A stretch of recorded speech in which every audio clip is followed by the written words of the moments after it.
Drizzling afternoon, the kind that seeps into your bones and makes the world feel smaller. I was sitting at the kitchen table, sorting through a pile of old photographs, when my daughter walked in. She didn't look at me. She moved with a kind of restless impatience, her eyes darting around the room as if searching for an escape. I tried to catch her gaze, to offer a smile, but she wouldn't meet my eyes. "Mom, you need to talk," she said, her voice clipped and cold. I felt a chill run through me, but I nodded, bracing myself for whatever was coming. She didn't sit down. She stood across from me, arms folded, her jaw set. "I can't do this anymore," she began. "You're always here. I need my own space. I need you to move out." The words hit me like a slap. For a moment, I couldn't breathe. I stared at her, searching her face for some sign that this was a joke, a misunderstanding, anything but what it sounded like. But there was no warmth in her eyes, no trace of the little girl who used to run into my arms after a nightmare. "I'm not trying to be cruel," she continued, her tone betraying no emotion. "But you're a burden, Mom. I can't live my life with you always around. I need you to understand that." A burden. The word echoed in my mind, louder than any argument we'd ever had. I felt the room spin, the photographs in my hands suddenly heavy and meaningless. My heart pounded in my chest, a mix of disbelief, hurt, and something else. Something sharp and unfamiliar. I never imagined my own child would say those words to me. But what I did next changed everything.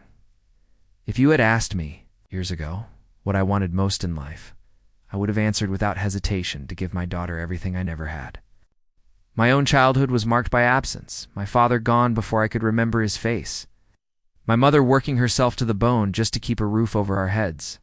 I learned early that love was measured in small sacrifices, in the quiet ways you showed up for someone, even when the world didn't notice. When I held my daughter for the first time, I promised her silently, fiercely, that she would never feel alone. I would be the mother I wished I'd had, present, patient, and unwavering. That promise became the axis around which my life revolved. Her father and I had dreams once. We talked about traveling, about building a life filled with laughter and adventure. But when he fell ill, those dreams faded into the background. I became a nurse, a caretaker, a provider. I watched the man I loved slip away, day by day, while our daughter clung to me.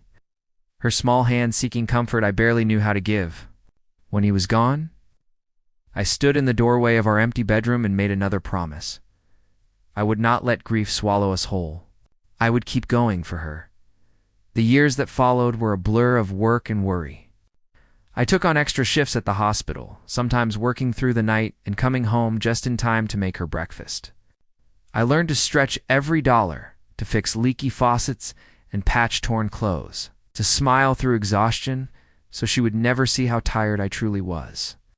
I missed school plays and parent-teacher meetings, not because I didn't care, but because I was doing everything I could to keep our lives afloat.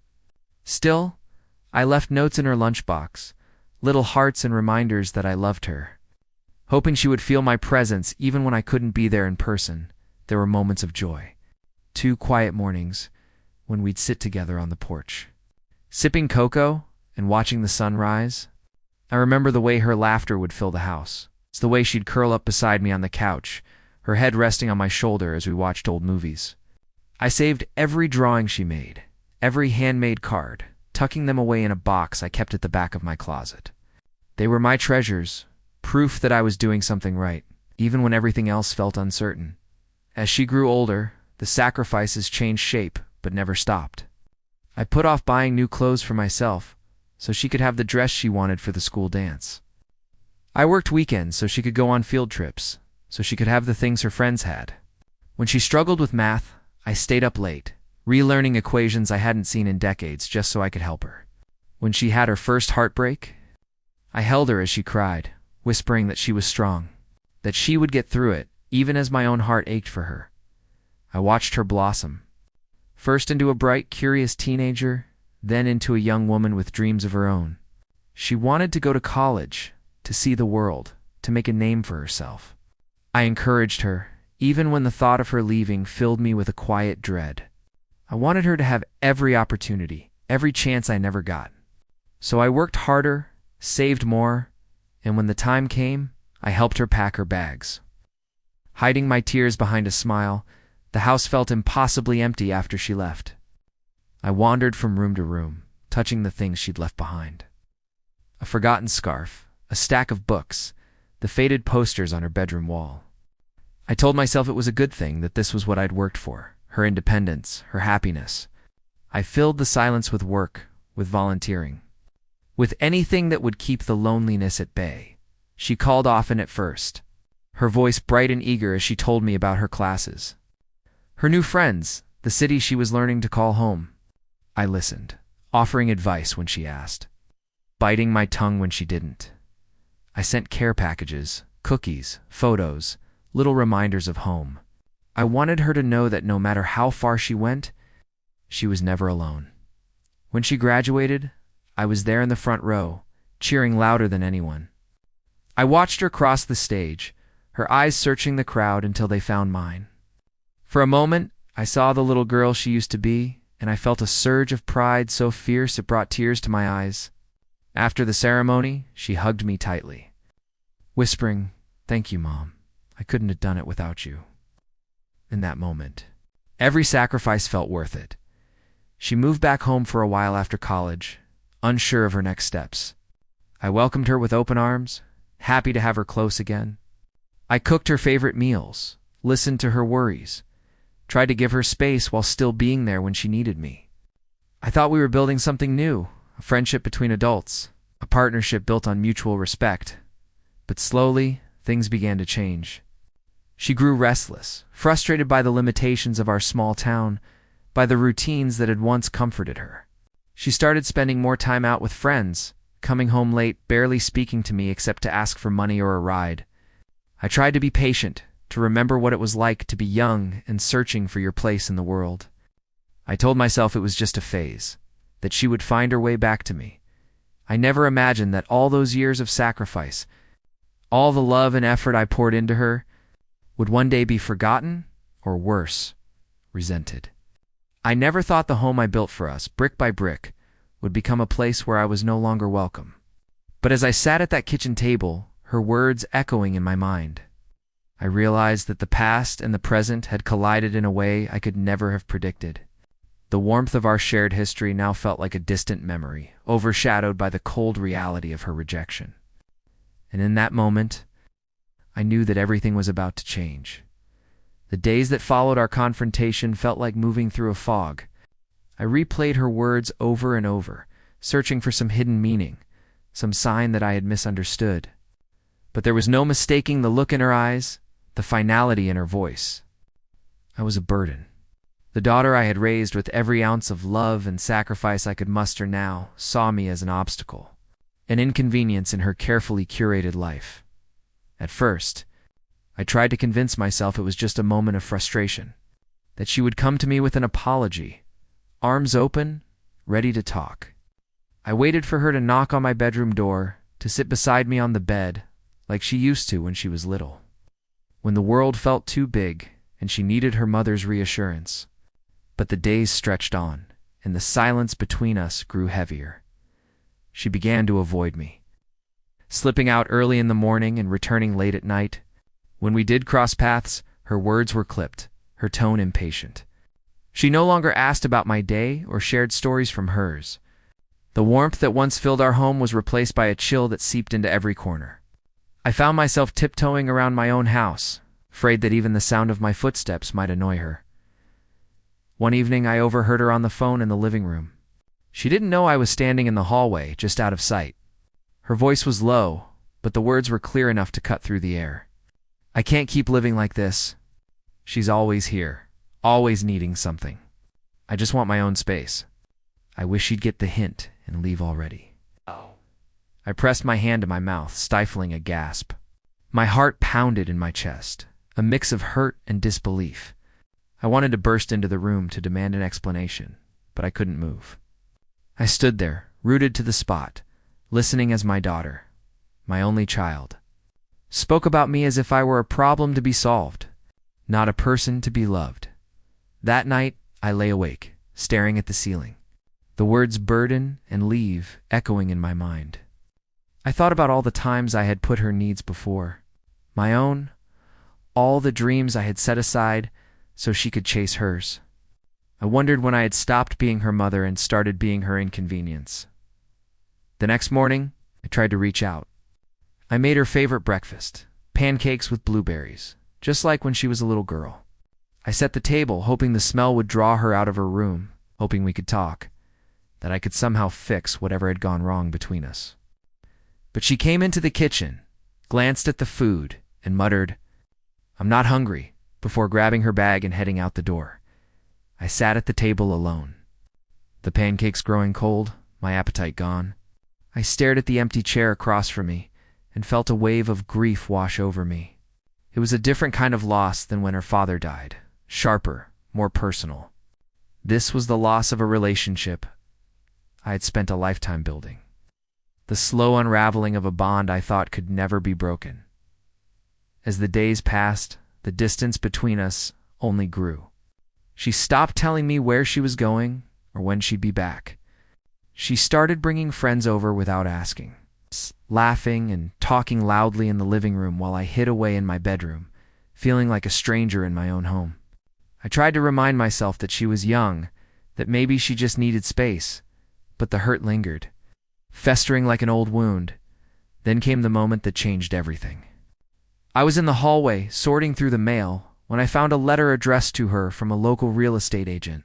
My hands trembled as I opened it, curiosity and dread warring inside me. The letter was an invitation to a seminar about first-time home buying and inheritance planning. My heart sank as I realized what it meant. She was already thinking about the house, about what would happen to it when I was gone. That evening, I confronted her. I held the letter out to her, my voice shaking. "Are you planning to sell the house? Is that why you want me to leave?" She didn't deny it. She just shrugged, her eyes cold and distant. "It's a big house, Mom. Too much for you. I could use the money, and honestly, I need a place of my own. You should think about moving somewhere smaller, maybe an assisted living place or something." Her words stung more than I could have imagined. It wasn't just that she wanted me out. It was that she had already started planning her life without me, as if I were already gone. I felt invisible, erased from the future of the very home I had built for us. In that moment, something inside me shifted. The pain was still there, raw and aching, but beneath it, a new feeling began to take root, a quiet, simmering resolve. I realized that I had spent so many years giving, sacrificing, and loving without reservation, believing that it would be enough to secure a place in her heart.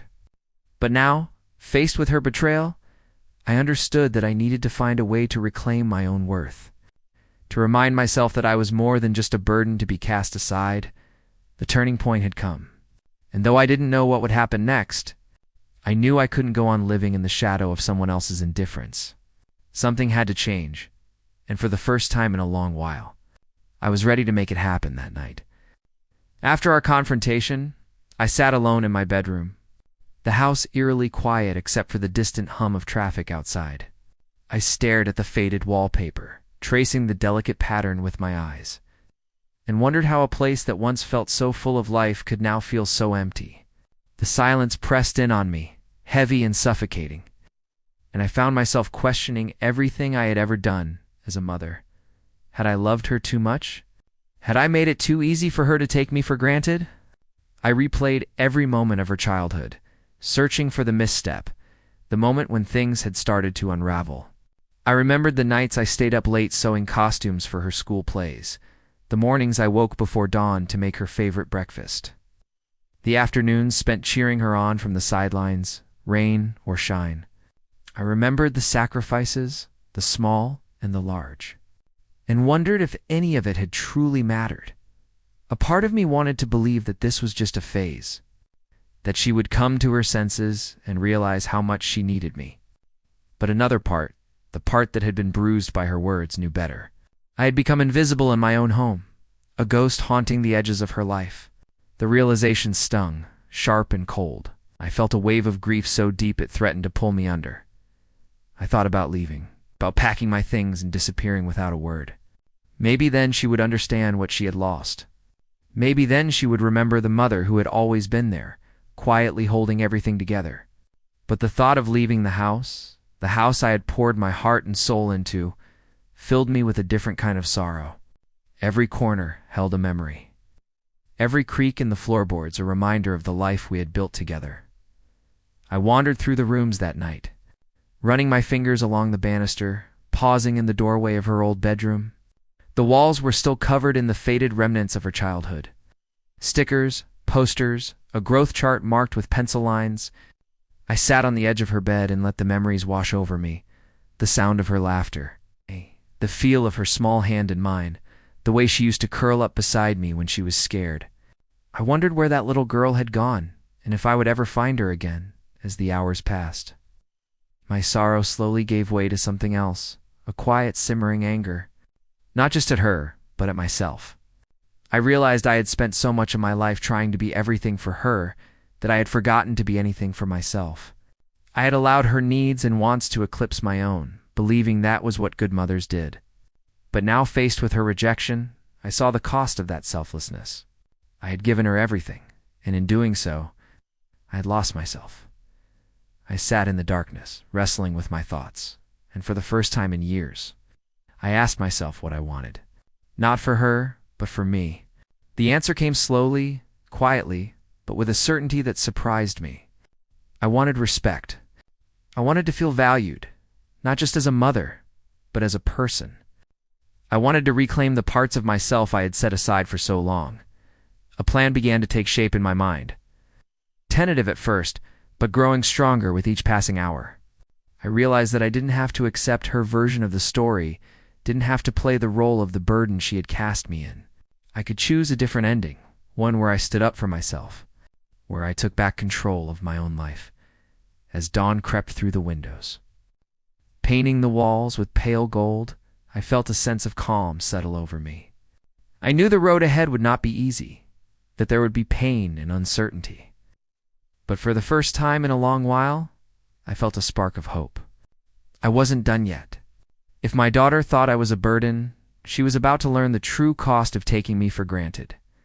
The morning after my long night of reckoning, I woke with a clarity I hadn't felt in years. The ache in my chest was still there, but it was joined by something new, a quiet determination. I moved through the house with purpose, seeing it not as a museum of memories or a prison of regret, but as something I had built, brick by brick. With my own hands and sacrifices, it was mine, and I would decide its future. I started small, almost cautiously, as if testing the strength of my resolve. I gathered the important documents, deeds, insurance papers, old letters from the bank, spread them out on the kitchen table. My hands trembled a little as I read through them, but I forced myself to focus. I made a list of questions, things I'd always left for someday. And then, with a deep breath, I picked up the phone and called a realtor. Her name was Mrs. Carter, a woman about my age with a warm voice and a reputation for honesty. I told her I was considering selling my house, and she didn't ask why. She simply listened, offering gentle advice and practical steps. We set a time for her to come by and assess the property. When I hung up, I felt a strange mix of fear and exhilaration. For the first time in a long while, I was making a decision for myself. Over the next few days, I moved quietly, careful not to arouse my daughter's suspicion. I cleaned out closets, boxed up old clothes, and sorted through the attic. Each item I touched was a memory, some sweet, some bittersweet, all reminders of the life I had built here. I found her baby shoes, the dress she wore to her first school dance, the stack of letters she wrote me from college. I allowed myself a few tears, but I didn't let nostalgia slow me down. This was not about erasing the past, but about reclaiming my future. Mrs. Carter arrived one afternoon, her eyes kind as she walked through the house, taking notes and asking questions. She admired the garden, the sunroom I'd added after my husband died, the sturdy old oak in the backyard where my daughter used to play. "You've taken good care of this place," she said, and I felt a swell of pride. I told her I wanted a fair price, but more than that, I wanted to be free, to start a new chapter. Wherever it might lead, we discussed the logistics, how to list the house, what repairs might be needed, how long the process could take. I listened carefully, taking notes, asking questions. I realized how much I had let others make decisions for me over the years, how rarely I had trusted my own judgment. But now, every step I took was my own. In the evenings, I sat at the kitchen table, running numbers, imagining what my life might look like in a smaller place, maybe a cozy apartment near the park, or a cottage by the lake. I thought about the freedom of coming and going as I pleased, of filling my days with things that brought me joy, instead of waiting for scraps of attention from someone who no longer valued my presence. I kept my plans to myself, not out of spite, but out of self-preservation. My daughter was still distant, still wrapped up in her own world. She barely noticed the changes, the boxes in the hallway, the empty spaces on the shelves. If she did, she said nothing. I wondered if she assumed I was finally taking her advice, preparing to move into some quiet retirement home, out of her way for good. But this was different. This was not surrender. This was me taking back my power. One afternoon, as I was sorting through a box of old photographs, I found a picture of myself from years ago. I was younger, smiling, standing in front of this very house on the day we moved in. My daughter was just a toddler, clutching my hand, her face lit up with excitement. I studied that woman in the photograph, the hope in her eyes, the strength in her posture, and I realized she was still inside me, waiting to be remembered. I made a list of things I wanted to do once the house was sold: travel to the coast, take a painting class, visit old friends I hadn't seen in years. I allowed myself to dream, to imagine a life that was mine alone. The thought was both terrifying and exhilarating as the for sale sign went up in the yard.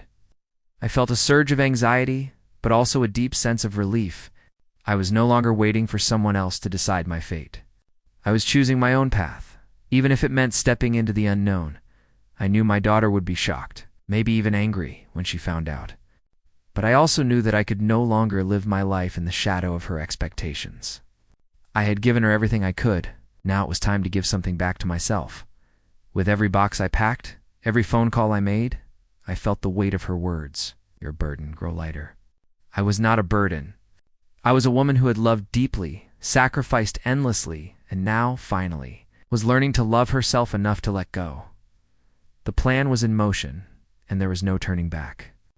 For the first time in years, I felt alive, the day my daughter discovered the for sale sign in the front yard was the day the air in our house changed forever. I heard the slam of the car door, the hurried footsteps up the walkway, and then the sharp rattle of keys in the lock. She burst through the front door, her face flushed with disbelief and anger, her eyes darting from the sign outside to the boxes stacked in the hallway. "Mom, what is going on?"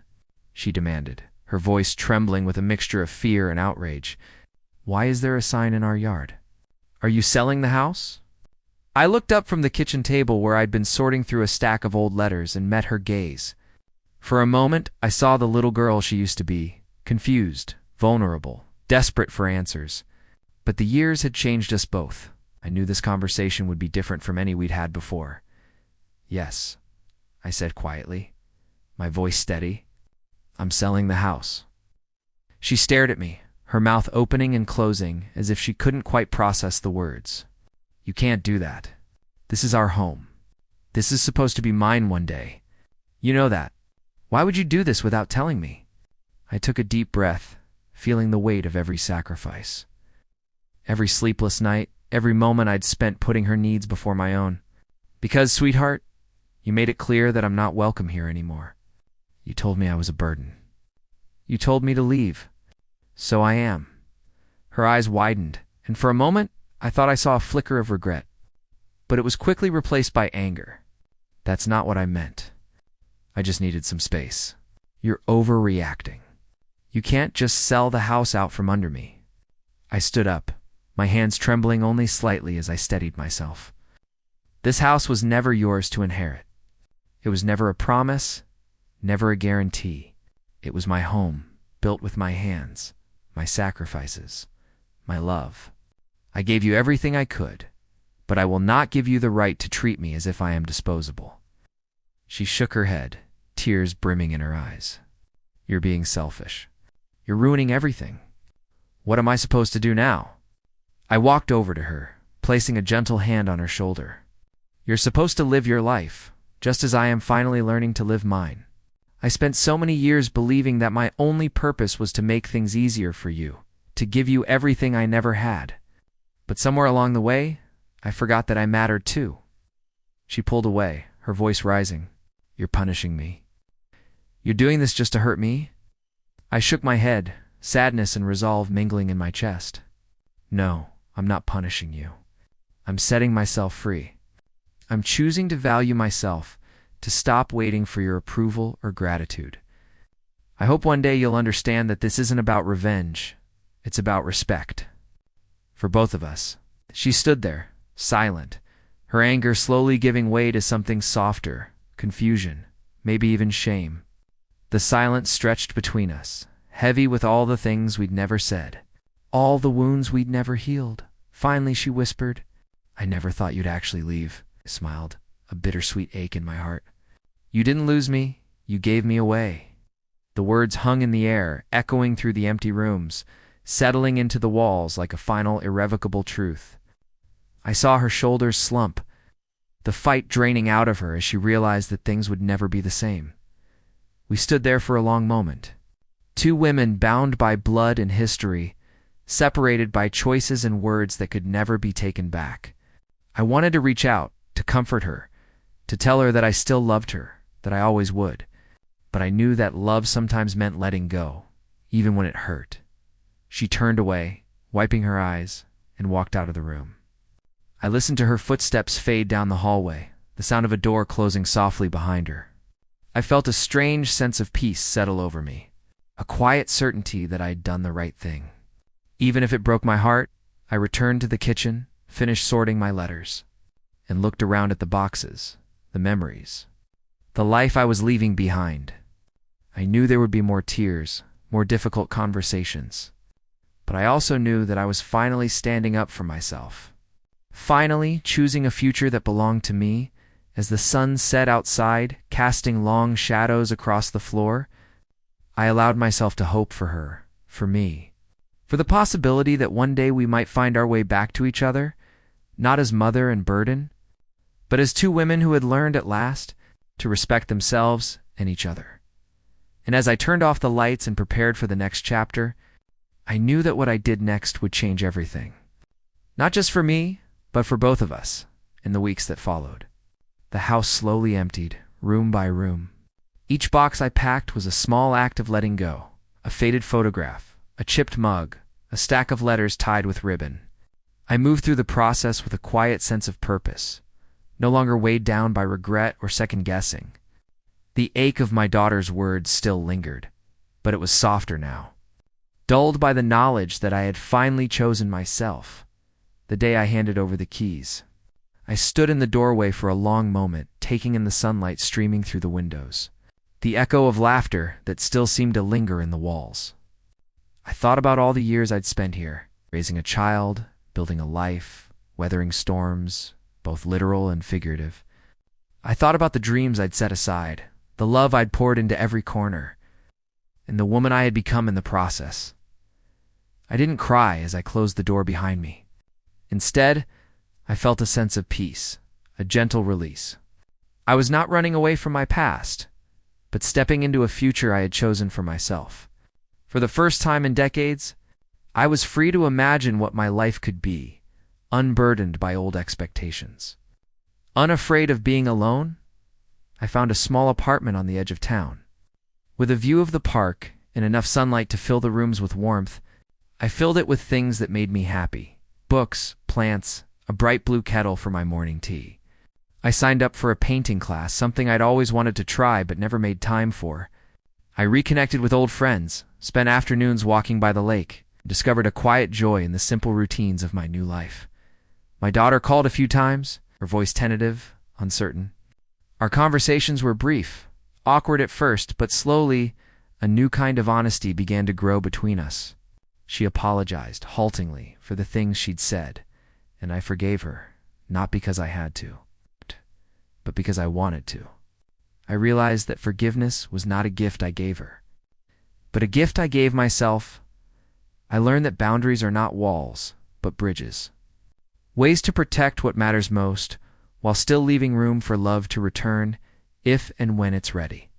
I learned that self-respect is not selfishness, and that reclaiming my dignity was the bravest thing I could do. If you've ever felt invisible in your own family, if you've ever been made to feel like a burden by those you love most, know this: you are not alone. Your sacrifices matter. Your story matters. And it is never too late to choose yourself, to set a boundary. To begin again, as I sit by my window now, watching the world move quietly outside, I feel a sense of gratitude for the life I've lived, for the lessons I've learned, and for the strength I found when I needed it most. My story is not one of loss, but of rediscovery. And if you're listening, if you're hurting, I hope you find the courage to write your own new beginning. Share your story if you wish. You never know who might need to hear it.